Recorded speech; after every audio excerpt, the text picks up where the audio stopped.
네, 여러분 안녕하십니까. 저는 방금 소개받은 경찰사목위원회 위원장을 맡고 있는 김형균 스테파노 신부입니다. 네, 올바 좀 더 원활한 강의를 위해서 여러분들께 양해를 구하고 마스크를 좀 벗고 강의를 시작하도록 하겠습니다. 네, 아마 안내 멘트와 달리 이렇게 모습을 보고 많이들 놀라셨죠? 네, 사진과 다른 모습이라 저도 참 놀랐습니다. 아무튼 좋은 것만 기억해 주시길 바라고 오늘의 강의를 이제 시작하도록 하겠습니다. 먼저 제가 오늘 여러분들께 소개시켜 드릴 저희 경찰사목에 관한 이야기들은요, 준비가 됩니다. 첫 번째, 경찰사목위원회가 어떻게 구성되어 있는지, 두 번째, 의무경찰들을 대상으로 저희가 어떤 사목을 펼치고 있는지, 그리고 세 번째는 모든 경찰들을 대상으로, 여기에는 신자뿐만이 아니라 비신자까지 포함한 모든 경찰들을 대상으로 어떤 사목을 하고 있는지 말씀드리고자 합니다. 그리고 마지막으로는 저희가 이제 맡고 있는 부분 중에 이제 유치장에서 잠시 머물게 되시는 그분들을 향해서 또 유치장에 있는 유치인들을 돌보는 많은 보호관들을 위해서 저희가 어떤 사목을 하고 있는지 그 부분에 대해서 말씀을 드리고자 합니다. 네, 먼저 저희 경찰사목위원회는 2000년도 9월 19일 날 설립이 되었습니다. 그런데 다른 사목위원회와는 좀 다르게 저희가 만들어진 이 시작은 교회 요청에 의해서 만들어지고 또 교회가 필요로 해서 먼저 위원회를 설립하고자 한 것이 아니라 재밌게도 정부의 요청으로 경찰사목위원회가 시작되게 되었습니다. 2019년도에 돌아가신 이제 김대중 대통령의 영부인이셨던 이희호 여사께서 그분은 심지어 개신교 신자였는데 그 당시 이제 김대중 대통령께서 대통령직을 수행하실 때 미사를 드리기 위해서 청와대에 한 분의 신부님이 늘 주일날 가곤 하셨습니다. 그런데 어느 날 이희호 여사께서 다른 종교에서는 경찰들을 위해서 여러 가지 당신들의 종교적인 역할을 다 하고 있는데 왜 천주교에서는 경찰들에 의한 돌봄이 전혀 없는지 의문을 제기하셨고 그에 따라 먼저 교구에 요청을 하셨습니다. 그래서 2000년도에 빠르게 이제 정부에서 도움을 받고 교구장님의 허락하에 빠르게 진행되다 보니 2000년 9월에 경찰사목위원회가 만들어지고 오늘에 이르게 되었습니다. 보시는 사진에 이제 가운데에 계신 분이 이제 저희 염추기경님이시고 그 좌편으로 저와 또 태철민 엘제아리오 신부와 김비호 비호 신부가 저와 함께 경찰사목을 하고 있습니다. 그 오른편으로는 이제 서울경찰청장과 관계자분들 함께 사진이 찍혀 있는데 보통 이렇게 이제 경찰에 대한 돌봄을 교구 차원에서 저희가 하다 보니까 경찰청장이나 또는 서울경찰청장이 새롭게 임명이 되면 꼭 추기경님을 찾아 예방을 하시곤 했습니다. 그래서 그동안 천주교가 가톨릭 교회가 경찰을 위해서 헌신적으로 도와줬던 부분에 대해 감사의 인사를 올리고 더불어 앞으로도 지속적으로 교구와 또 경찰 관계자들이 밀접한 관계를 맺으면서 서로 협력할 수 있도록 서로 그런 관계를 계속 유지하기 위해 이런 자리를 계속 마련하곤 합니다.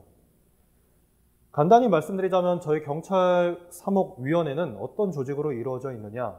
첫 번째, 경찰청이 있습니다. 현재 제가 담당하고 있고요.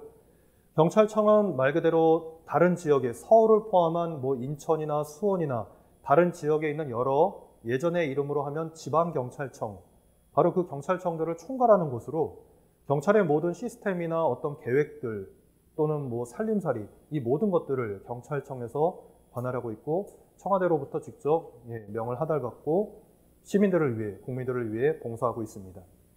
그런 경찰청 밑으로는 이제 각 지역을 담당하고 있는 특히 저희는 서울교구이다 보니 서울경찰청이 있습니다. 지금 태철민 엘제아리오 신부가 서울경찰청을 담당하고 있고 그리고 그 서울경찰청 산하 31개의 경찰서가 저희의 또 사목 대상으로 있고 더 넓게는 그런 31개 경찰서는 각각 지구대와 파출소를 다 보유하고 있습니다. 여기까지 저희가 함께 사목을 해야 할 목표이기도 합니다.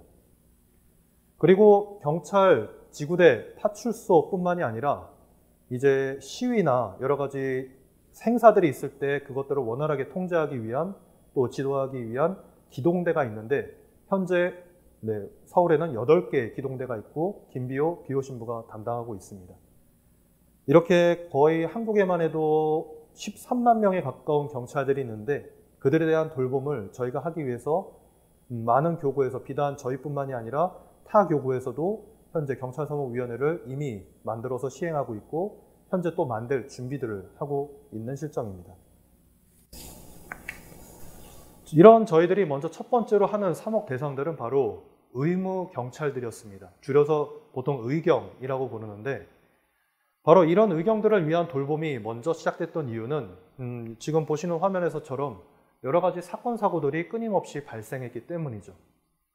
의경이라 하면 보통 육군이나 공군이든 어디 이제 군대를 일반적으로 가야 되는데 군대 말고 본인들이 시험을 치러서 이제 나름 군 생활 대신 할 수 있는 그 군대와 똑같은 복무기간을 갖고 군 생활을 대신하는 곳이죠. 그런데 많은 젊은이들이 뭐 일반 군대와도 비슷하게 첫 번째, 먼저 난생 처음으로 가족들과 떨어져서 오랜 기간을 홀로 지내대야 보니 아무래도 마음적으로 겪는 고통들이 심합니다. 외로움부터 또 보호받지 못하는 어떤 불안감, 이런 것들에 의해서 심리적인 불안 상태를 계속 유지한 채 의경 생활을 하는 것이죠. 게다가 난생 처음 보는 사람들과 함께 동고동락하면서 2년 넘는 시간을 함께 생활하다 보니 그 안에서 많은 일들이 있을 것이고 마음이 맞는 사람도 있지만 그렇지 못한 사람들도 있다 보니 그 안에서 겪는 고통들은 아마 군대를 다녀오신 분들은 쉽게 이해하시리라 믿습니다.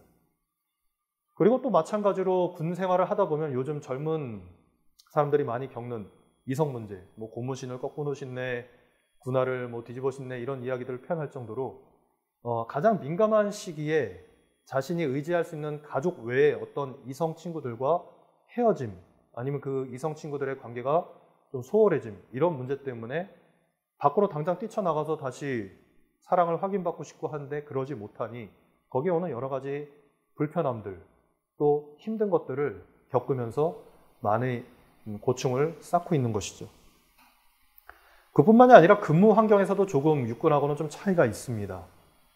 의경대원들은 아마 여러분들 일반적으로 횡단보도나 길거리나 어디 가다 보면 여러분들 집 주변에서나 직장 주변에서도 많이 보실 수가 있을 겁니다. 그런데 이런 의경들이 육군하고는 좀 다른 게 육군 같은 경우는 예를 들어서 어떤 훈련을 받고 이런 대상들이 적으로 간주하는 그 대상들이 어떻게 보면 가상의 적이죠. 실제로 전쟁이 일어나는 것을 준비하긴 하지만 가상의 적을 상대로 준비하고 시스템을 돌리고 그런 생활들을 하고 있죠. 반면에 의경은 실제로 사람을 대상으로 또 만나는 사람을 대상으로 본인들의 의경 활동을 해나가야 됩니다. 그러다 보니 직접적으로 만나는 사람들로부터 물론 격려도 받고 존경도 받고 하지만은 대부분의 경우, 대다수의 경우 손가락질 받고 오히려 멸시받거나 아니면 그 존재 자체를 의심하는 사람들도 분명히 있습니다. 그러다 보니 본인들도 나름 자부심을 갖고 의경으로서 시민들과 국민들의 안전을 위해서 활동하고 있지만 때로는 많은 사람들의 그런 멸시에 가까운 시선과 좋지 못한 언행들 그런 것 때문에 트라우마를 겪는 경우가 많이 있죠.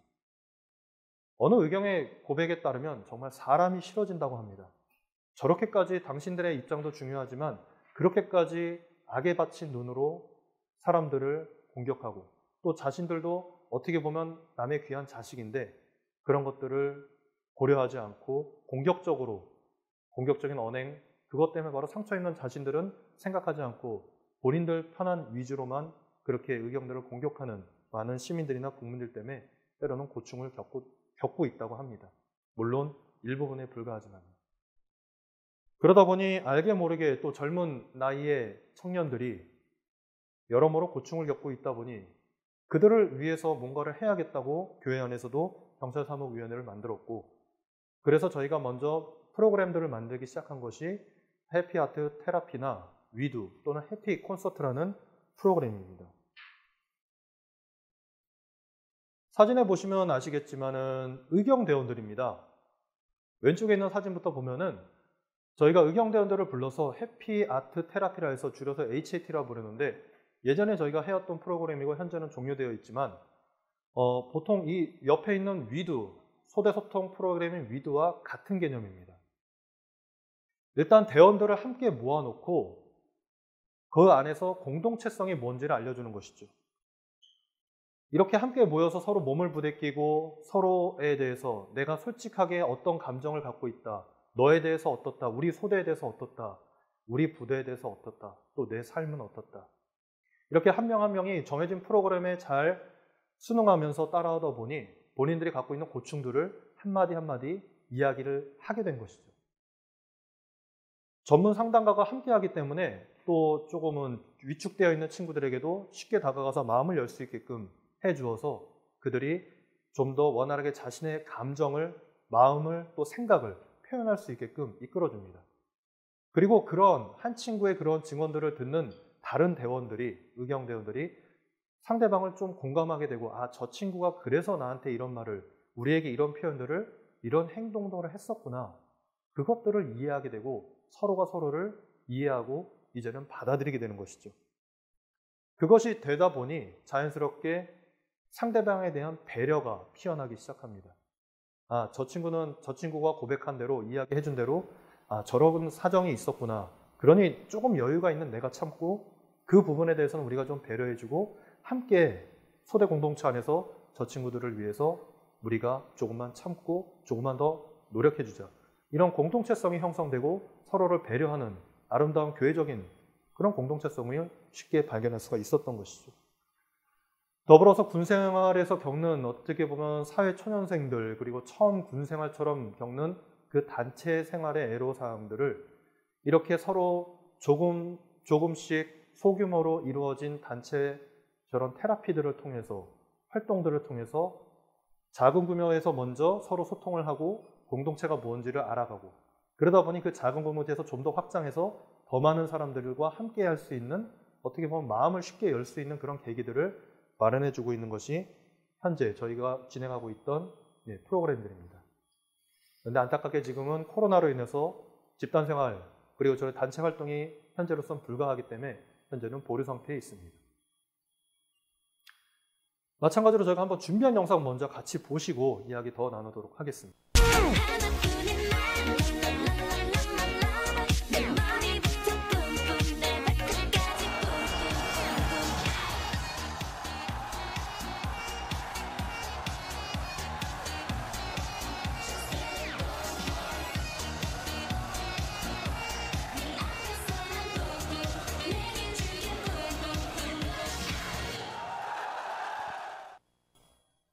즐거우셨나요? 오랜만에 들어보는 노래인데 보시는 분들이 이게 무슨 영상인가 의아해할 수도 있겠지만 왼쪽 상단에 있는 표시처럼 제46회 해피 콘서트 기동본부에 속해 있는 5기동단 친구들의 모습입니다. 의경대원들인 거죠. 그리고 이 중에 가운데 아까 잠깐 경찰 제복을 입고 오셔서 같이 춤을 췄던 분은 그 간부, 현직 경찰입니다. 이런 콘서트는 왜 준비를 했느냐?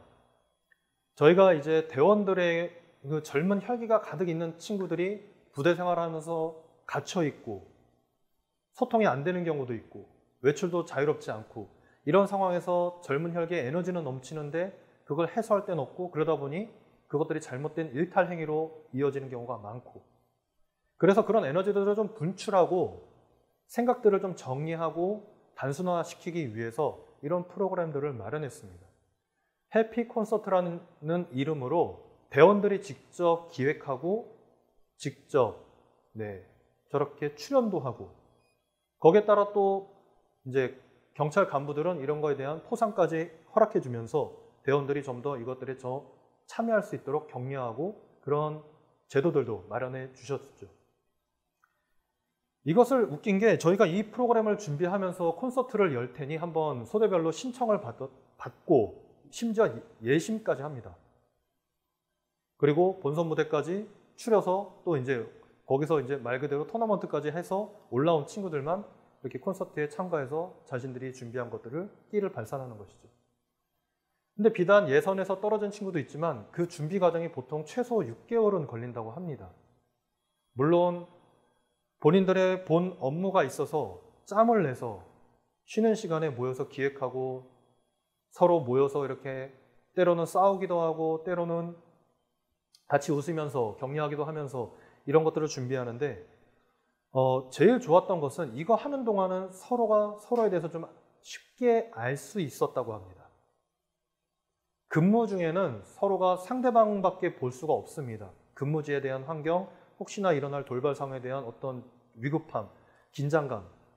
그런데 그런 것들을 다 내려놓고 방패나 뭐 이런 것들을 다 내려놓고 순전히 본인들이 즐기기 위해서 함께 저런 시간을 갖다 보니까 너무나도 즐겁다고 합니다. 6개월이라는 긴 시간 동안 함께 기획하고 하면서 서로에 대해서 많은 대화들을 나누고 그 사람이 가진 특기나 어떤 장기 그리고 그 사람들이 약점들까지 다 알면서 서로가 좀 배려하고 상대방이 좀 더 돋보이게 할 수 있고 내가 아닌 우리 모두가 다 함께 돋보일 수 있게끔 자기를 내려놓고 상대방을 배려하는 시각으로 이 모든 것들을 준비 약 6개월간 그렇게 한다고 합니다. 그러다 보니 친해질 수밖에 없고 서로에 대해서 더 잘 알아가는 시간을 가질 수 있게 된 것이죠. 그렇게 해서 나온 결과물들이 바로 이런 작품들입니다. 그리고 아까 영상 보시면 아시겠지만 밑에서 환호하는 친구들도 다 같은 부대 대원들입니다. 똑같이 저들이 얼마나 열정을 갖고 오랜 기간 동안 노력한지 알고 있고 그리고 단순히 본인들의 흥만을 위해서 콘서트를 하는 것이 아니라 함께 모여있는 모든 부대원들을 위해서 본인들이 쉬는 시간 쪼개서 저렇게 열심히 노력했다는 것을 알기 때문에 서로가 같이 격려하면서 뭐 봉도 흔들고 같이 환호 지르고 심지어 여성은 한 명도 없는데도 저렇게 열광하는 의경들의 모습을 참 저도 신기하게 바라보곤 했습니다. 그만큼 그들의 에너지가 많고 그것을 좀 이렇게 분산할 수 있는, 발휘할 수 있는 그런 부분들을 마련했더니 저렇게 참가한 친구들이나 아니면 같이 응원하는 친구들이나 모두 다 함께 즐거워하고 또 그렇게 많은 스트레스를 해소할 수 있는 저기에 몰입해서 또 서로를 이해할 수 있는 그런 좋은 시간들을 가질 수 있는 기회였던 것 같습니다. 안타깝게도 이건 역시 지금 코로나 때문에 멈춰 있지만 한편으로는 다행인 것이 육군과 더불어서 의경대원들에게도 이제 핸드폰이 사용이 됩니다. 그러다 보니 자연스럽게 또 약간의 순기능도 있습니다. 핸드폰을 지급했던 것이 이제 본인들이 이제 밖에 있는 친구들이나 여러 사회적인 것들을 폰을 통해서 좀 스트레스를 해소할 수 있는 에너지를 좀 분산시킬 수 있는 나름대로의 순기능도 있다고 봅니다. 이제 코로나가 좀 종식되면 다시 언제든 저희는 이것을 할 의향이 있습니다. 그러나 안타깝게도 2023년도에는 의경 제도가 폐지됩니다. 10,000명 이상에 가까웠던 의경대원들이 현재 오늘 기준으로 1,700명 정도 남아 있습니다. 그래도 그 친구들 단 몇백 명, 몇십 명이 남더라도 저희는 마지막까지 그 친구들을 위해서 프로그램을 계속 준비할 것이고 코로나 상황이든 어떤 상황이든 거기에 맞춰서 그들이 무사히 군 생활을 하고 그리고 무사히 전역해서 본인들이 갖고 있는 꿈을 계속해서 꾸어나갈 수 있도록 그렇게 준비하도록 하겠습니다. 두 번째로 말씀드리고 싶은 내용은 바로 이제 경찰에 대한 돌봄입니다. 먼저 이 차트 전에 다음 거를 먼저 말씀드릴게요. 현재 경찰들의 현실을 잠깐 요 근래 기사들을 통해서 말씀을 드리고 싶어요.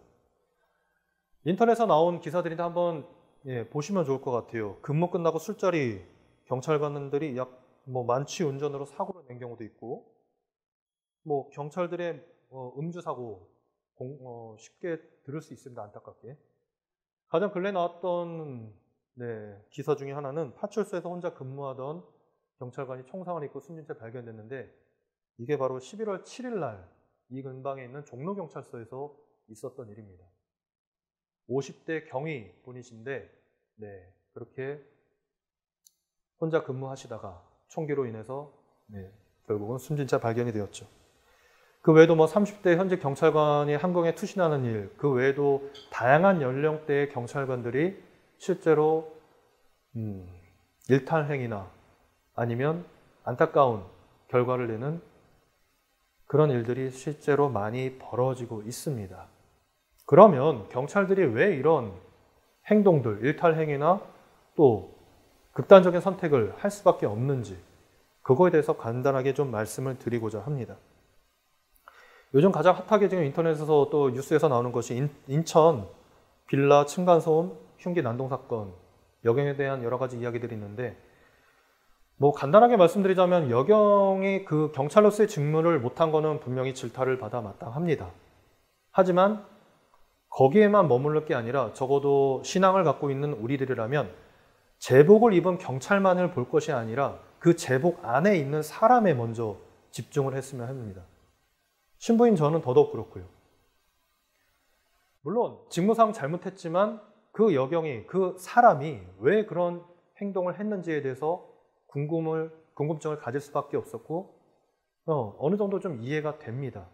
왜냐하면 이제 막 경찰학교를 졸업한 지 6개월밖에 안 된 20대 중반, 보통 경찰학교 졸업해서 순경 또는 경장으로 경찰 생활을 시작하는데 그때 나이대가 20대 중반에서 30대 중반 정도, 이제 막 사회초년생이죠. 그러니 아무래도 마음이 좀 여립니다. 직무를 수행하는 데 있어서 여린 마음이 무슨 소용이 있겠느냐, 필요 없지 않느냐, 더 강인한 마음을 갖고 있어야 되지 않느냐 말할 수 있습니다. 하지만 사람인지라 약점도 분명히 있는 것이죠. 특히나 극한 상황에서는. 저희는 거기까지 함께 좀 이해를 했으면 합니다. 그런데 이 젊은 친구들이 가장 많은 일탈 행위들을 합니다. 왜냐하면 너무나도 어린 마음에 또 여린 마음에 아직 준비가 되지 않고 학교에서 배운 것을 갖고는 사실 현장에 뛰어들었을 때 너무나도 다르다고 합니다. 더 극한적이고. 그러다 보니 갑자기 이들이 겪는 고통들은 남이 알려주지도 않고 내가 직접 마주해야 되는데 쉽게 그것을 소화하기가 어렵다는 것이죠. 보통 순경이나 경장, 어린 친구들이 제일 먼저 투입되는 곳이 지구대나 파출소인데 여기 가게 되면 아무래도 현장에 가장 많이 출동하는 횟수가 높습니다. 그럼 그들이 제일 먼저 보게 되는 것은 좀 나름대로 잘 정돈된 상태도 있겠지만 대부분이 어떤 극단적인 선택을 한 그런 참 보기 흉할 정도의 또는 정말 차마 보지 못할 그런 모습의 어떤 시신의 모습들, 현장의 모습들, 때로는 어떤 살인사건 현장에 먼저 투입되게 되면은 거기서 보게 되는 여러 가지 정말 인간으로서는 생각하기도 쉽지 않고 살면서 단 한 번도 보고 싶지 않은 그런 모습들을 많이 볼 수밖에 없다고 합니다. 그리고 그것이 계속 누적되다 보니 트라우마로 남게 되는 것이죠. 그래서 어떤 젊은 친구는 한번 만나봤더니, 면담 요청해서 만나봤더니 자기는 혼자 자취하는데 집에 칼이 없다고 합니다. 무섭다고 합니다. 그 칼만 봐도 혼자 근무 외 시간에 집에서 자기가 편안하게 누릴 수 있는 집인데, 쉴 수 있는 공간인데 그냥 요리든 뭐든 칼을 보는 순간 현장에서 봤던 그 트라우마들이 일어나서 도저히 집안에 칼을 둘 수가 없어서 치워버렸다고 합니다. 그런데 이게 한 사람의 경찰의 문제가 아니라 많은 경찰들이 그런 트라우마들을, 각각의 다른 트라우마들을 겪고 있다는 것이죠. 실제로 이런 경찰들이 지금 우울증을 많이 앓고 있습니다. 지난 5년 사이에 약 우울증을 겪고 있는 경찰이 45%가 늘어났다고 합니다. 거기에 따라 이제 외상후 스트레스로 부르는 이제 PTSD를 앓고 있는 경찰들도 굉장히 많고요. 사건 현장에 대한 어떤 그런 안 좋은 모습들을 기억하고 그것이 계속 반복되고 또 사람에 대한 어떤 범죄자를 대할 때의 모습들을 보면서 그 범죄자 때문에 계속해서 사람이 싫어진다는 표현을 쓰고 사람이 제일 무섭다는 그런 말을 오히려 경찰들이 하고 있습니다. 시민들을 지켜줘야 되는 경찰인데 그들도 마음을 가진 사람입니다. 근무하기에 있어서 제복을 입기에 앞서서 먼저 사람이라는 점을 꼭 기억해 주세요. 단순한 로봇이 아니라 사람이기 때문에 그들도 기억하고 마음에 상처가 남기고 또 반드시 그것을 풀어야 되는데 안타깝게도 지금 그것을 풀기가 어렵습니다. 그게 현재 경찰의 현실입니다. 그러다 보니 극단적인 선택을 하는 경우가 많이 있고 젊은 경찰들 안에서는 그것을 자신이 겪고 있는 어떤 스트레스나 이런 피로도를 일탈 행위를 통해서 해소하는 경우가 많이 있던 것이죠. 게다가 또 나이가 많은 경찰분들, 이제 퇴직을 앞두고 있는 경찰분들은 또 한 가지 고민이 있다고 합니다. 바로 퇴직 후에 할 수 있는 일이 없다는 것이죠. 경찰 출신이라는 것 때문에 취업에 굉장히 많은 제한이 걸립니다. 경찰 입장에서는 아무렇지 않은데 경찰 출신인 나를 받아주는 것이 부담스러워하는 것이죠. 그러다 보니 정년이 되고 퇴직을 하게 되면 마땅히 다른 직업을, 경찰직에 어떻게 활용할 수 있는 그런 직업들을 선택할 수가 없는 것이죠. 그래서 전혀 자기가 해왔던 생활과 다른 엉뚱한 직업들이나 그런 것들에 이제 종사하게 되는 것이죠. 그리고 평생을 경찰로 살았던 어떤 그런 양심이나 눈매나 이런 것 때문에 자신이 새로운 직업을 갖고 그 안에서 생활할 때도 혹시 이제 경찰로서, 그동안 살았던 경찰로서 양심에 어긋나는 것이나 저건 법적으로 뭔가 문제가 있는 것을 발견하게 되면 또 참을 수가 없고, 그래서 또 자신이 새롭게 속한 그 직업군에서 문제가 생기기도 합니다. 그러다 보니 많은 이제 퇴직을 앞둔 경찰들도 제2의 삶을 준비하는 데 있어서 많은 고충을 겪고, 가족 안에서도 때로는 무시당할 때도 있고, 주변 사람들로부터도 우리나라 경찰 인식이 워낙 좋지 않다 보니 계속해서 경찰직을 수행하는 동안에도 많은 질타를 받고 인정받지 못했는데, 경찰이 제복을 벗은 이후에도 직업도 못 구하고 직업을 구해도 이상한 시선으로 바라보고, 그러다 보니 2중, 3중으로 계속 여러 가지 힘든 일을 겪고 있는 것이 현실입니다. 그래서 많은 경찰분들이 그런 스트레스를 혼자 겪고 어디 풀지를 못하다 보니 결국은 일탈행위나 극단적인 선택으로 이어지는 경우가 많이 있던 것이죠. 특히나 제일 이제 어려워하는, 경찰 직무를 수행하면서 많은 경찰분들이 제일 어려워하는 때가 뭐냐면 바로 시민들과 국민들로부터 인정을 못 받고 있다는 현실이 가장 슬프다고 합니다. 어느 뉴스나 이런 것들을 보면은 저건 충분히 경찰들이 할 수 있는데 왜 못하느냐, 경찰들이 충분히 도와줄 수 있는데 왜 못하느냐, 이런 이야기들 많이 하시는데, 경찰은 법을 직접 법 안에서 그것을 행동하게 되어 있습니다. 간단한 예로 아까부터 여러분들 시선에 들어온 왼쪽에 영상 보이시죠? 저걸 왜 틀어줬냐, 저게 무슨 애정 행각이냐, 아까부터 의문이 드셨을 텐데, 왼쪽 화면은 한번 이렇게 인터넷에서 잠깐 유행했던 영상입니다. 지금 아무것도 못하고 팔을 벌리고 있는 저분은 경찰이세요. 이렇게 팔 벌리고 있는 분은 경찰인데 여성 한 분이 주치자라고 표현하죠. 만취한 상태로 경찰을 보자 저렇게 달려든 거죠. 왜 달려든지는 아직도 모르겠습니다. 그런데 계속해서 안겨서 저렇게 집에 보내달라는 건지 어떤 건지 모르겠지만 저런 상황이 유지되는데, 경찰은 저 상황에서 아무것도 할 수 있는 게 없습니다. 특히나 만약에 이렇게 양팔을 일부러 경찰이 벌리고 있잖아요. 그 이유는 손을 만약에 여성이 이렇게 저렇게 넘어질 것 같아서 이렇게 어쩔 수 없이 부축하는 것 외에 불필요하게 터치하면은 지금 누군가가 이 영상도 찍고 있는 거잖아요. 바로 이런 식으로 바로 신고가 들어갑니다. 자기가 먼저 나선 것도 아닌데 여성이 먼저 달려든 거고 저렇게 주치자로서 매달려 있는데 경찰로서는 저기 함부로 손을 대면은 나중에 문제가 생기는 거죠.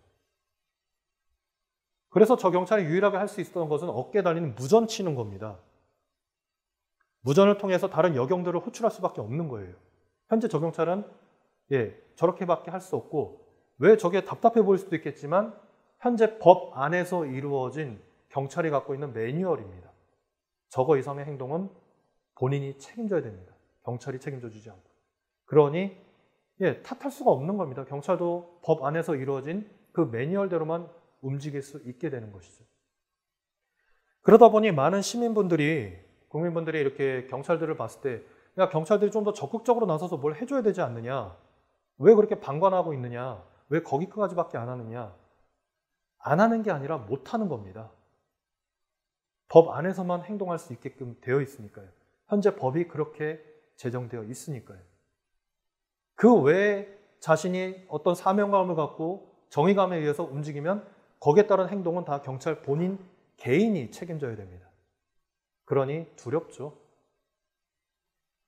당장 도와줘야 되는 건 맞는데, 그래서 정의감에 불타서 도와주는 경찰들도 있지만 때로는 그 후폭풍도 무시 못하게 많이들 고통스러워하는 경찰들이 있습니다.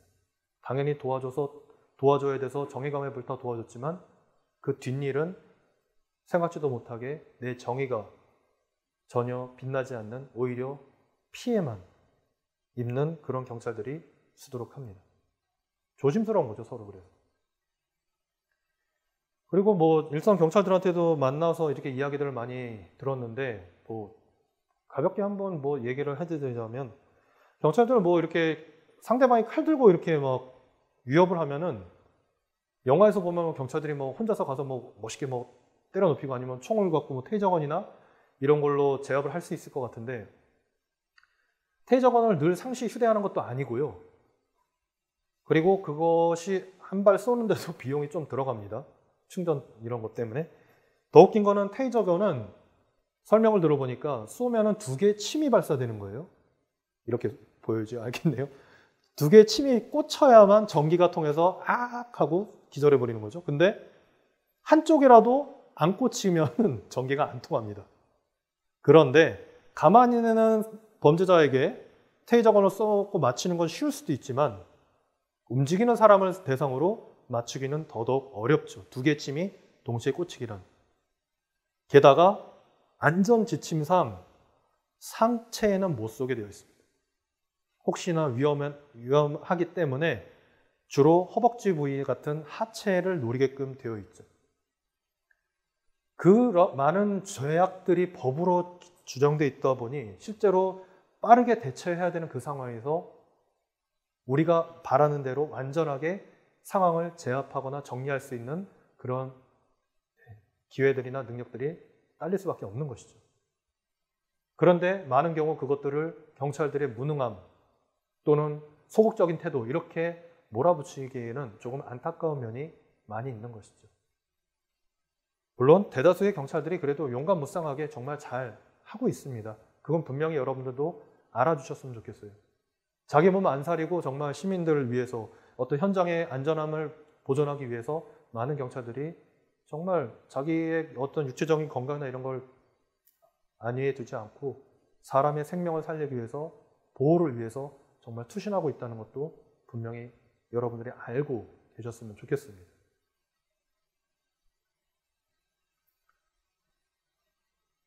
그 전에 이런 사고들이 있다 보니까 당연히 그러면은 자신들이 근무 중에 겪는 트라우마도 많은데 그것을 풀 데는 없고, 더불어서 그래도 내가 시민들 위해서 나름대로 직무를 다 하고 있는데 시민들로부터 좋은 인상이나 어떤 좋은 평가들은 못 받고, 그러다 보니 경찰들의 마음은 계속 뭔가 안 좋은 것들로 가득 차고 이것을 풀 데는 없는 것이죠. 어디 뭐 심리 상담이나 정신과를 찾아가는 것도 쉽지 않습니다. 근무 시간도 그렇지만은 본인들이 경찰이라는 것 때문에 상식적으로 정신과 치료를 받는 경찰이라고 하면은 아무래도 신뢰가 떨어지고 같은 기관 안에서도 조금은 다른 눈으로 쳐다보니까요. 그래서 경찰 안에서도 그런 경찰들을 좀 돌보기 위해서, 그 마음을 돌보기 위해서 마음동행센터라는 것을 만들었습니다. 지금 보시는 것처럼 마음동행센터라는 것을 만들었는데 2014년도에 만들어서 시작이 되었죠. 말 그대로 경찰들이 겪고 있는 트라우마들을 1차적으로 먼저 가까이 있는 상담사들이 그것을 좀 풀고 자주 만날 수 있게끔, 그래서 트라우마들을 좀 내려놓을 수 있게끔 이끄는 목적으로 만들어진 것입니다. 2014년도에 시작해서 지금은 전국에 18개가 있습니다. 그런데 문제는 13만 명이나 되는 경찰이 있는데 달랑 18개 있는 것이죠. 그리고 더 재밌는 거는 그 18개 중에서 오직 3군데만 2명의 상담사가 있습니다. 나머지 15군데는 단 1명의 상담사가 있습니다. 그런데 13만 명의 경찰이 있죠. 상담사 1명이 경찰 하나를 커버하는 숫자가 사실 수치상으로도 말이 안 되는 것이죠. 지금 기사에 나온 것처럼 상담사 1명이 한 해 427명을 상담한다? 단순히 그냥 뭐 1시간 동안 얘기하고 끝내는 수준이 아니잖아요, 상담이라는 게. 정말 마음을 다해서 그 사람을 돌보려면 한두 번의 만남이나 그런 것이 아니라 지속적으로 시간을 가져야 되는데 너무나도 인력이 딸리는 것이죠. 그러다 보니 상담사가 너무나도 부족하고, 근데 상담을 받아야 되는 사람들은 늘어나고 여러 가지 문제가 생기는 것이죠. 내가 마음을 터놓고 이야기하고 싶어도 할 곳이 없는 것이. 그나마 좀 다행인 거는 얼마 전에 이제 보고를 받은 것이, 올해는 이제 마음동행 센터를 운영하는데 경찰청에서 예산을 올해까지는 약 2억 7천만 원. 그런데 다행히 내년 2022년도에는 39억으로 늘렸다고 합니다. 2억 7천에서 39억을. 뭐 이렇게 예산을 많이 늘리느냐 하겠지만 사람 살리는 일이고 실제로 너무나도 많은 인력이나 자원이 부족했던 것이 현실이죠.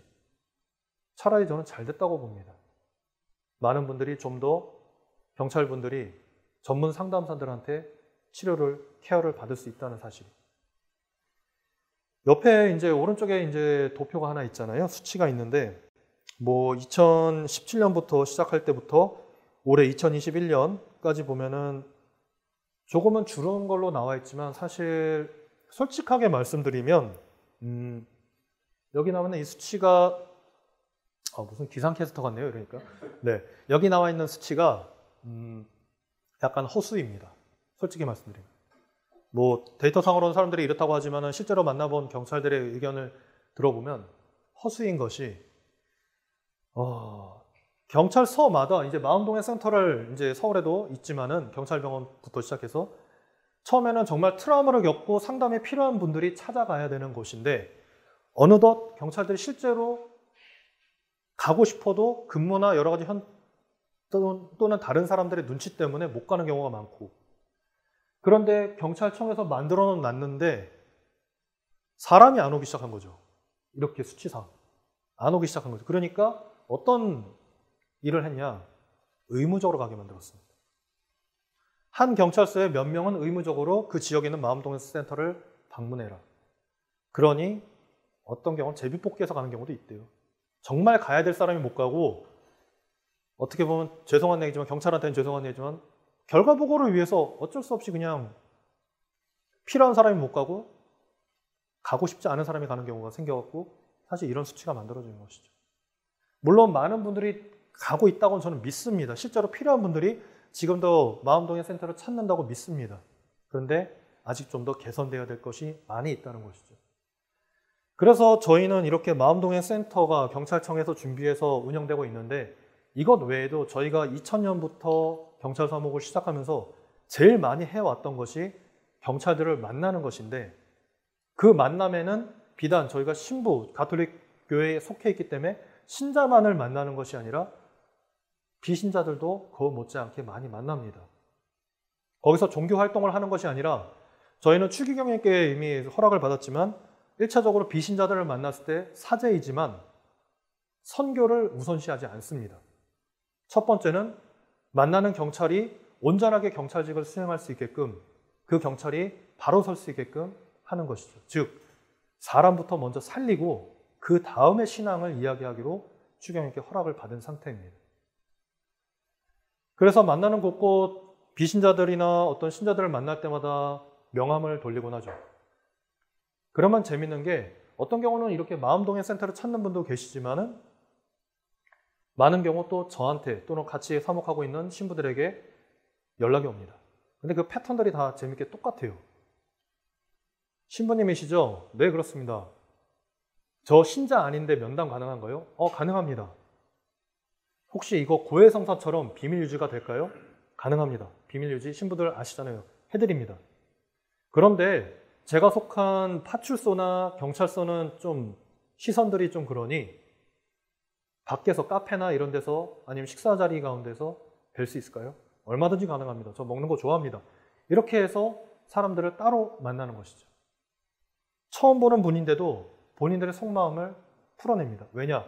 다행히도 저희가 경찰 사목하면서 오랜 기간 동안 경찰 기관 안에 속해 있다 보니 그들이 어떤 생각을 하는지 또 어떤 순리를 갖고 있고 요즘 어떤 고민들을 하고 있는지 많이 접해보기 때문에 접근성이 빠른 거죠. 그래서 경찰분들도 저희랑 대화하다 보면 신부님도 그런 것도 다 알고 계시냐고 이런 상황들. 그러니 본인들이 좀 더 쉽고 빠르게 저희한테 본인들의 속마음을 이야기하기 시작합니다. 그리고 저희 교회가 갖고 있는 정말 아름다운 모습 중에 하나로 고해성사라는 그런 시스템 때문에 그런 정말 아름다운 성사 때문에 일반 사람들도 사제들은 고해성사처럼 비밀을 지켜준다는 그런 믿음들을 다 갖고 계시더라고요. 그 덕분에 정말 편하게 저한테 속마음까지 다 털어내고 뭐 직장 상사 이야기부터 시작해서 본인들이 속해한 조직에 대한 어떤 문제점, 가정사, 본인 개인의 어떤 문제 많은 것들을 이야기해 주십니다. 그런 이야기들을 통해서 물론 제가 그분들의 모든 고충들을 100% 다 해결할 수는 없죠. 다만 저희가 하는 것은 첫 번째 들어주기는 거죠. 들어주기. 이 사람이 편하게 이야기할 수 있도록, 그리고 같이 경청해 주는 거죠. 다행히 경찰 기관 안에 있다 보니 그 사람이 하는 말을 쉽게 이해할 수 있고, 그래서 쉽게 경청할 수 있고 또 이해할 수 있는, 공감할 수 있는 그런 마음의 장을 쉽게 열 수가 있었던 것이죠.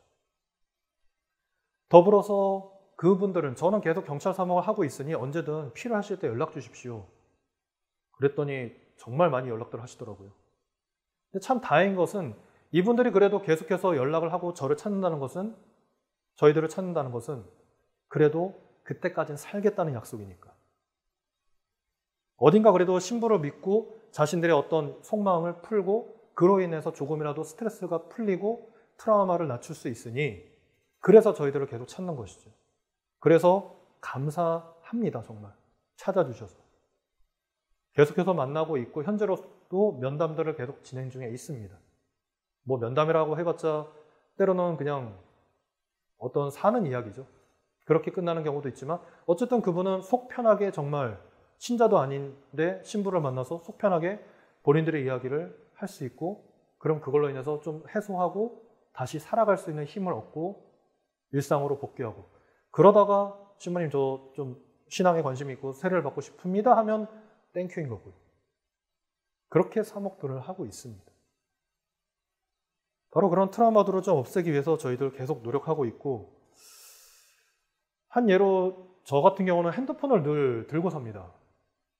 잠자리에서도 늘 머리맡에 핸드폰을 소리 켜놓고 이제 자는 게, 가끔은 좀 정말 위급한 상황에서 전화하시는 분들이 계세요. 그 시간대가 보통 평균적으로 11시에서 새벽 3시 사이입니다. 그때 전화하면 안 받을 수가 없는 게, 작년에 있었던 일 하나 간단하게 말씀드리자면은, 전화가 이제 새벽 자정이 넘은 시간에 온 거죠. 받았는데, 모르는 번호이지만 일단 받았습니다. 받았는데 바람 소리가 너무 크게 들리는 거예요. 그래갖고 뭐 이제 신부님이시냐고, 맞습니다. 근데 저는 어디 이제 경찰인데, 그리고 말을 잘 못하고 있는 거죠. 그래갖고 이상한 마음이 들어서 바람 소리가 크고, 실례지만 현재 위치가 어디시냐고 했더니 대답을 안 해요. 갖고 혹시 거기 뭐 어디 다리 위나 이런 데 아니신가요? 했더니 맞다고 대답하더라고요. 그래갖고 이거 위험하구나. 위험한 상황에 좀 처해 있구나. 그래서 이런저런 이야기들을 계속 끄집어내면서, 요즘 스마트폰이 좋은 게 통화 중에 카톡을 할 수가 있더라고요. 그래서 112에 신고를 한 거죠.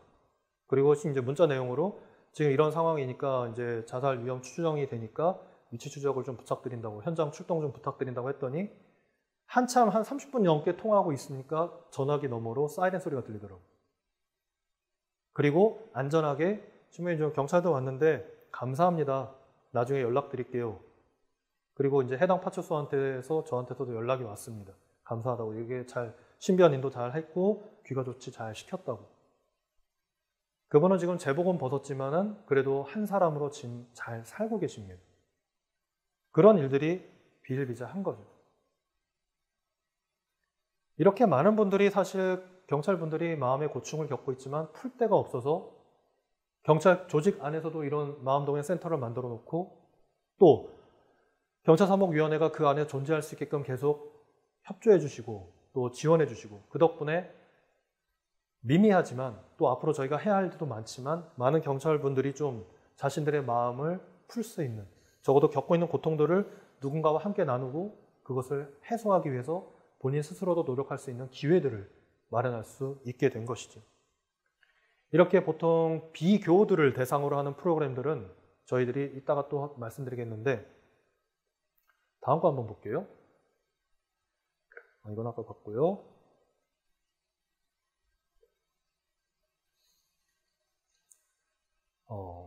잠시만요. 네, 이거 먼저 보여드릴게요. 비교우들을 대상으로 하는 프로그램들을 계속 준비해 왔습니다. 2017년도부터 저희가 토크 콘서트라는 이름으로 경찰가족 콘서트라는 것을 프로그램을 마련했고, 이거는 종교 색깔이 전혀 없습니다. 경찰사목위원회가 교구 예산을 통해서 또 한몸운동본부에서 지원해준 예산을 통해서 프로그램을 만들었고, 여기에는 종교색은 띄지 않고, 그래서 모든 경찰들이 편하게 볼 수 있게끔 그렇게 준비했고, 2017년부터 지금까지 이어지는데, 각각의 주제들은 첫 번째 뭐 가족, 두 번째는 실수, 이런 식으로 하나의 어떤 경찰들이 갖고 있는 마음의 그 상처들을 하나씩 다루기 위해서 매년 저희가 해오고 있고, 여기도 보면은 이게 저희가 2020년 작년에 했던 건데요. 오진승이라고 정신건강의학과 전문의 모셔놓고 또 사회자로는 김다희 씨 불러서 함께 이렇게 콘서트를 비대면으로 진행했습니다. 예전에는 이제 대면으로 실제로 함께 콘서트처럼 많은 분들이 강당에 모여서 이야기를 듣곤 했는데, 코로나 이후로 저희가 비대면으로 전환해서 이렇게 영상으로 경찰들 내부망에 그것을 돌리고 있습니다. 여기도 나온 것처럼 업무 중 혹은 일상 속에서 화가 나거나 갑자기 기분이 왔다 갔다 하고 우울하고 예민해지는 때가 많습니다. 계속 묵혀놓고 쌓아두다가 터지는 것 같은 느낌이 들 때도 있어요. 이럴 때 어떻게 해야 되나는 질문이었던 것이죠. 그래서 이제 오진승이라는 정신건강의학과 전문의께서 여기에 맞게끔 경찰에 할 수 있는 방법들을 설명해 주신 거고요. 그리고 실제로 많은 도움이 됐다고 합니다. 그래서 1, 2회에 걸쳐서 끝나는 것이 아니라 지속적으로 저희가 프로그램을 준비하고 있는 것이죠. 보시면 아시겠지만 올해도 준비했습니다. 1년에 걸쳐서 준비를 했고, 이번에는 라이브라는 주제로 괜찮아, 잘하고 있어 라는 구호로 준비를 했고, 함께 하시는 분들에는 뭐 야구 여신이라 불리는 최희 아나운서, 그리고 아무래도 전문가의 도움이 필요하기 때문에 한창수 바오로 전문인데 아마 책 보신 분들 계실 겁니다. 무기력이 무기력해지도록 이라는 책의 저자이시죠. 네, 요즘 유튜브에서도 많이 활동하시는 분인데, 전문의로서 저희가 초빙을 했고 정말 저희들에 대한 또 교우분이시다 보니까 쉽게 저희가 하는 일에 대해서 공감해 주시고 경찰들에게 필요한 조언들을 많이 해주셨죠. 옆에는 이제 허안나라는 이제 개그우먼, 함께 편안한 분위기에서 대화를 이끌기 위해서 함께 섭외했고, 또 실제로 허안나 씨는 저희가 경찰 행사할 때 종종 와서 함께 했기 때문에 경찰들의 실리를 어느 정도 좀 아시는 분이라서 함께 초대해서 편안한 분위기의 영상을 만들었습니다. 이 영상들은 12월 1일, 이제 다음 주죠. 12월 1일부터 경찰들 내부망에 이제 뿌리게 될 것이고요. 많은 분들이 벌써 호응을 해주시고, 한편으로는 서울경찰청 지하 1층에 저희 성당이 있습니다. 그 성당, 지금 보고 계신 화면은 그 성당 벽면이거든요. 벽면에다가 이런 프로그램을 한번 준비해 봤습니다. 작년에 콘서트 준비하면서 설문을 통해서 경찰 직무를 수행하시는 분들에게 나 자신에게 하고 싶은 말들을 한번 적어 주십시오라고 했는데, 그것들을 전시해 놓은 거예요. 보면은 미래는 알 수 없고 과거는 지나갔고 현재를 살자. 본인 스스로에게 하는 말들. 시간이 지나면 괜찮을 거야. 지금도 충분해. 이런 이야기들. 이거를 이제 서울청장에게도 직접 가서 만나서 이야기를 했더니 본인도 여기다 붙이고 싶은 말이 나는 경찰을 믿습니다. 이걸 붙이고 싶다고 하더라고요. 자신이 그런 말을 한 것 자체, 청장부터 시작해서 많은 경찰분들이 이런 말을 한 것 자체가 사실 경찰들은 자신들이 하는 일에 비해서 많이 인정을 못 받고 오히려 질타받고 있고, 우리나라 역사 안에서 경찰의 위치가 그래야 했으니까요. 그러다 보니 반면에 나는 정말 사명감을 갖고 열심히 활동하는데 알아주지 못하는 것, 물론 인정받기 위해서 하고 있는 것은 아니지만 그래도 사람들의 격려 한마디가 나를 크게 또 일으켜줄 수 있는데, 그런 격려에 많이 갈증을 느끼고 있던 것이죠. 바로 그런 것들을 좀 채워주기 위해서 많은 시민분들의 인터뷰도 따고 해서 이번 2021년도 콘서트를 저희가 비대면으로 준비했고 12월 1일부로 그것을 경찰들에게 뿌릴 예정입니다. 나중에 저희 경찰사무위원회 홈페이지에 오시면 그 영상 함께 보실 수가 있습니다. 이렇게 경찰들을 대상으로, 즉 신자가 아닌 또 신자까지 포함한 모든 경찰들을 대상으로 하는 프로그램도 있지만, 물론 저희가 또 교회 기관에 속한 위원회이기 때문에 교우들을 대상으로 하는 프로그램도 함께 존재합니다. 예를 들어 뭐 세례, 견진, 또 미사 당연히 하고 있고요. 서울에 있는 31개 경찰서에 각각의 경당을 다 만들어서 그 안에서 각 경찰서마다 경찰 종사자들이 한 달에 한 번, 최소한 한 달에 한 번 미사를 드리고 그 안에서 뭐 필요한 교리 교육이나 사제들을 만날 수 있는 공간과 시간을 현재 마련하고 있습니다.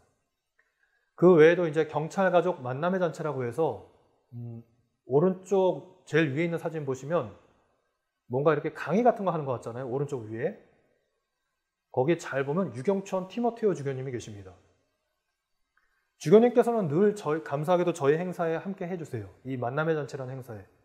만남의 잔치는 뭐냐? 궁극적으로는 경찰과 하느님이 함께 만나는 시간인데 그 가운데 주교님이 껴있는 거죠. 항상 유경천 주교님께서 함께 해주시면서 교우들이 주교님과 함께 대화 나누는 시간, 식사하는 시간, 또 맥주 한잔 하는 시간 이런 것들을 통해서 또 여러 가지 옆에 있는 그림 사진처럼 함께 몸으로 뛰는 이런 프로그램들을 함께 주교님과 함으로 인해서 교회에 내가 속해 있고 교회가 주교님이 여기에 오실 만큼 이만큼 우리들에게 관심과 배려를 갖고 있구나. 그래서 경찰들이 매우 고마워합니다. 교회 자체에게 또 주교님께 저희 모두에게. 그런 것들을 계속 알게끔 해주려고 또 그런 교회가 여러분들을 끝까지 돌보고 있다는 것을 교우들이 알 수 있게끔 하기 위해서 마련한 것입니다. 계속 이어나갈 예정이고요. 그거 외에도 그들이 부족한 신앙 또는 갈증을 채워주기 위해서 피정을 매년 준비하고 있습니다. 엠마오 피정이라는 이름으로 부활 시기 때 항상 경찰 교우들을 데리고 피정을 가죠.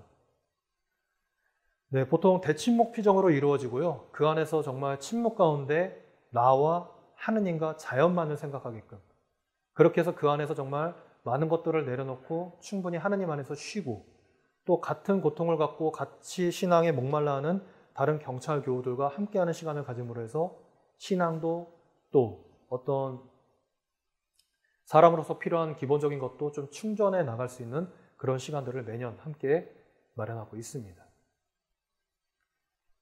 네, 마지막으로 드리고 싶은 말씀은 이것뿐만이 아니라 저희가 또 요즘은 여러 이제 경찰 교우들과 함께 봉사활동도 하고 있고 앞으로도 계속 해 나갈 예정입니다. 지금 보시는 사진은 유치장에 관련된 건데요. 가보신 분은 안 계실 거라 믿습니다. 네, 다음에 제가 마지막 인사 때 제가 마지막에 이런 농담을 주로 하거든요. 다음에 우리 또 봅시다. 근데 철창을 가운데 두고 서로 보지 맙시다. 이런 농담들을 하는데 저희가 유치장도 같이 관할을 합니다. 경찰서 안에 유치장이 있는데 단순히 유치장 하면은 사람들이 범죄자 취급하지만 꼭 그렇지만 않습니다. 왜냐? 최장 저 안에는 약 14일간 머무를 수 있는데 아직까지 형이 확정되지 않은 사람들입니다. 그래서 무혐의 되면 거기서 이제 나가는 거고요. 이제 만약에 이제 혐의가 좀 인정되고 하면은 더 큰 조사를 위해서 다른 곳으로 이동되는 거죠. 그러다 보니 저 안에서 많이들 심리적인 불안 상태로 머물러 있습니다. 어떻게 될지 모르니까 자기 미래가. 그리고 알다시피 저것만 봐도 답답함이 벌써 느껴질 정도로 저 안에 들어가 있는 것 자체가 굉장히 인간에게 큰 공포감과 답답함, 트라우마를 겪게끔 하는 일들이 많이 생기는 것이죠. 그래서 저희들이 선교사들과 함께 저깃을 자주 방문합니다. 그 안에는 유치인들, 비록 거기서 신자가 아니더라도 그 사람들을 만나서 대화를 나누고 또 저 유치인들을 돌보는 보호관 경찰들인데 그들을 위해서도 저희가 함께 시간 내면서 함께 해주시면 감사드리고 저들을 잘 케어해달라고 부탁드리고 또 유치인들도 함께 있기 때문에 보호관들과 함께 있기 때문에 쉽게 하지 못하는 말들도 하게 되죠. 저 같은 경우는 저 철창 안에 많이 들어가 봤습니다. 고해성사 때문에. 새롭더라고요. 한 분이 다른 업무 때문에 깜빡하고 저를 안 열어줘서 거기서 좀 오랜 시간 좀 머물렀던 일이 있는데 다른 지나가는 경찰분이 그냥 당연히 저를 범죄자로 보고 로망카라까지 하고 있는데 그래갖고 좀 이게 아닌데 그런 좀 낯선 체험도 한 적도 있습니다. 아무쪼록 저 안에서 뵙는 일은 없었으면 좋겠고 드리고 싶은 말씀은 저희가 이런 사목들을 하는데 사실 선교사님들의 큰 역할이 있습니다. 근데 저희가 많이 부족함이 있으니 선교사들을 모집하고 있습니다. 그래서 혹시나 저희 경찰 사목 도와주실 분들 계시면 서울 주보에 보면 저희가 격주로 항상 공지하고 있으니 함께 참가해 주시면 감사하겠습니다. 질문이 들어오는가 간단히 좀 말씀을 드리고 싶네요. 테라피를 진행할 때 마음을 열지 않는 경찰들도 있습니다. 그런 마음을 열지 않는 사람들도 지속적으로 만나고 제가 어떤 목적을 가지고 이 사람들을 대하는 게 아니라 그냥 함께 하자. 커피 한 잔, 밥 한 잔, 술 한 잔 그렇게 만나다 보면 인간 대 인간으로 접근하고 이 사람이 저기를 갖거나 어떤 목적 때문에 나에게 접근한 것이 아니라 정말 나를 위해서 왔다는 것을 시간이 오래 걸리더라도 지금 2년째 제가 매달린 분도 계신데 점점 마음이 열기 시작하거든요. 그렇게 해서 결국은 마음을 열게 되면 주님 한번 저도 한번 참가해 볼게요. 함께 할게요. 이렇게 되는 것이죠. 그래서 조급해하지는 않으려고 합니다. 시간을 충분히 갖고 하려고 하고 경찰이나 소방관처럼 한 번의 실수가 사람의 생명으로 이어질 수 있는 직업군은 더 큰 스트레스나 PTSD 같은 질병도 심각합니다. 실제로. 경찰 조직 내에서도 이런 문제 해결하기 위해서 어떤 노력이 있는지 조직 자체 내에서도 지금 사태의 심각성을 많이 느꼈고 계속 PTSD나 이제 트라우마를 겪는 분들이 많이 생기다 보니까 아까 사진으로 보여드렸던 마음동행 센터뿐만이 아니라 여러 가지 면담이나 아니면 교육들을 통해서 계속 케어를 하려고 합니다. 그렇게 조직 안에서도 큰 틀에서 하려고 하고 있고 개개인적으로는 저희 같은 신부나 다른 불교나 개신교 함께 저희도 노력하고 있습니다. 계속 개별적으로 만나서 그들을 돌보고 그들이 좀 더 올바른 경찰직을 수행할 수 있도록 그렇게 조직 차원에서 또 개개인의 차원에서 크고 작게 함께 노력을 하고 있습니다. 시간이 걸리더라도 계속해서 지치지 않고 해나갈 수 있게끔 또 여러분들의 기도도 좀 부탁드리는 바입니다. 제가 준비한 내용은 여기까지입니다. 주저없이 말씀을 드렸는데 경청해 주셔서 감사드리고 다음에 또 기회가 있다면 또 다른 이야기들을 통해서 여러분들과 함께하는 시간 갖도록 하겠습니다. 진심으로 감사드립니다.